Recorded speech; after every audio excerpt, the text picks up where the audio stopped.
Of all of the things that you'll be doing to manage your Google Ads campaign once it goes live, managing your search terms is the most important and the one you'll be doing the most often by far. And in today's video, we're going to go through the actual search terms of a real roofing campaign that we set up recently that in the first month or just over 30 days has about 25 conversions with a conversion rate of just under 15%. And just before we get into the search terms, for anyone that doesn't know, these search terms are what your customers actually type into Google for your ad to be seen, which differs from your keywords because your keywords are what you had pre-selected as the keywords that you actually want to target for your campaign. And your search terms are the searches that you actually appear for. And it's just important to distinguish between the two because you might have the best keywords, but your search terms might actually not be relevant to your keywords at all, depending on the match type that you choose, which we'll touch on as well. But to go to your search terms, what you want to do is go to Insights and Reports and then Search Terms. And the key to this really is that if you set up your campaign the way I recommend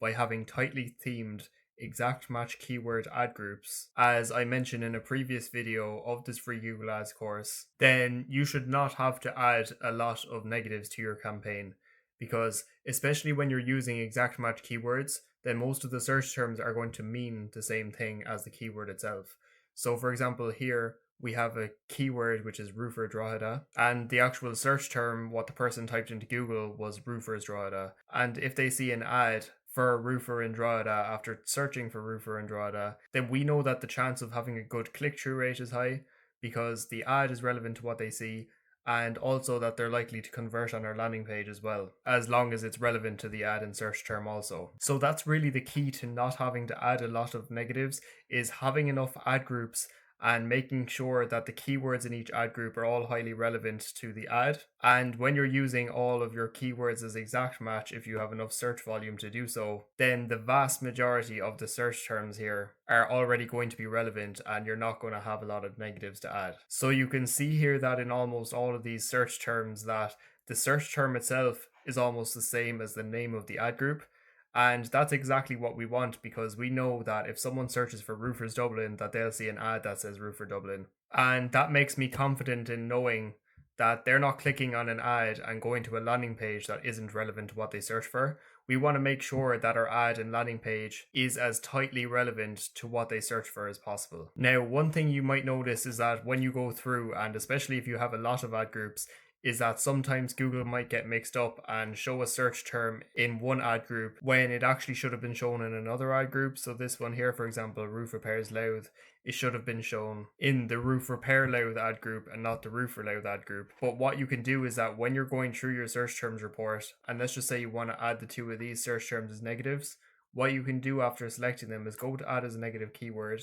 and just remember to keep this at the ad group level, especially if that search term would be relevant in another ad group. But if you added it at the campaign level, then it's not going to show up anywhere. So in most cases, you want to just keep this to the ad group level and also keep it as exact match as well with the square brackets around it. Because if you were to change this to broad match, then the chances are that you'd be blocking yourself from appearing for a lot of relevant searches that you actually did want to appear for. And what you can also do as well when you're scrolling through your search terms is that if you see a search term that isn't suitable for any of your existing ad groups, but is relevant to the services that you offer and would perform well if it had its own ad group, then you can take note of that. And then separately from doing your search term analysis, you can make a new ad group where you add keywords that are relevant to that search term. So that way then an ad and a landing page that is as relevant as it possibly could be will appear rather than an ad that's somewhat relevant to that search term. And going through the search terms report is something I typically recommend doing 2 or 3 times a week, especially if you're getting a lot of impressions each day. It just saves you having to go through hundreds of search terms at a time. And if you're noticing a ton of irrelevant search terms that you have to add as negatives, then the chances are that most of the traffic you're getting on your ads